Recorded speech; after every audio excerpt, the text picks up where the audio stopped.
सर्वांना नमस्कार।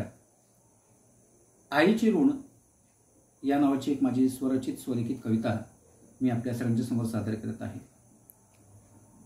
आई ही मनुष्याचा पहिला गुरु असते आणि त्यामुळे जोपर्यंत तो जिवंत राहतो तोपर्यंत आईची ऋण त्याला कधीच फेडता येत नाही। पण निदान ऋणात राहून आईच्या ऋणाची काहीतरी मर्यादा, काहीतरी तिथपर्यंत पोहोचण्याचं बळ हे आपण सादर केलं पाहिजे।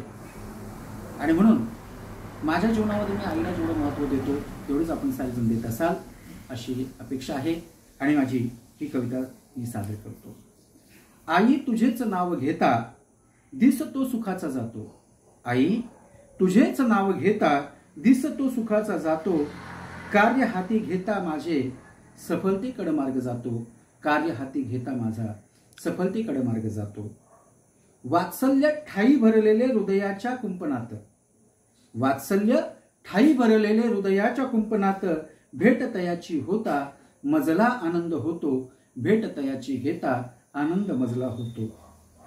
साऱ्या जगात श्रेष्ठ आईची माया आहे। साऱ्या जगात श्रेष्ठ आईची माया आहे। म्हणूनच याचं काय तिलाही ममत्वाची भावना आहे। म्हणूनच याचं काय तिलाही ममत्वाची भावना आहे। लेकरावरची माया कधी न होई कमी। लेकरावरची माया कधी न होई कमी। आई सदैव लेकराला मन भरून आशीर्वाद दे। आई सदैव लेकराला भरून आशीर्वाद दे। जन्म कितीक घ्यावा तुझ्याच पोटी। जन्म घ्यावा कितीदा तुझ्याच पोटी। तरही मन न भरती तिच्याच वात्सल्याला कधीच नसते ओटी।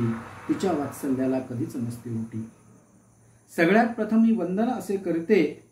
सगळ्यात पहिले वंदन असे मी करतो। माय माझीही मला आशीर्वादाची दान करते। आई माझी मला आशीर्वादाची दान करते। कितीक गोडवे गावे आता तिचे, कितीक गोडवे आता तिचे मी हे गाऊ। कितीक कवण्या आणि कादंबऱ्या तिच्या चरणावर झुकू। कितीक गोडवे आता तिचे मी हे गाऊ। कितीक कवणे आणि कादंबऱ्या तिच्याच चरणावर झुकू। कधी न फिटणारे आईचे असे ऋण, कधी न फिटणारे आईचे असे हे ऋण। कितीदा जन्म अर्पावे तरी जात नाही व्रण। कितीदा जन्म अर्पावे तरी जात नाही व्रण। लेखणीची शाई संपेल, लेखणीची शाई संपेल आकाशाचा कागदही। मायेची थोरवी कधी पुसणार नाही। मायेची थोरवी कधी पुसणार नाही। मायेची थोरवी कधी पुसणार नाही। आई तुझेच नाव घेता दिसतो सुखाचा जातो। कार्य हाती घेता सफलतेकडे मार्ग जातो। सफलतेकडे मार्ग जातो। सफलतेकडे मार्ग जातो।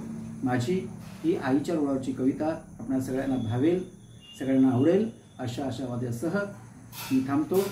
सर्वांना खूप खूप धन्यवाद। नमस्कार।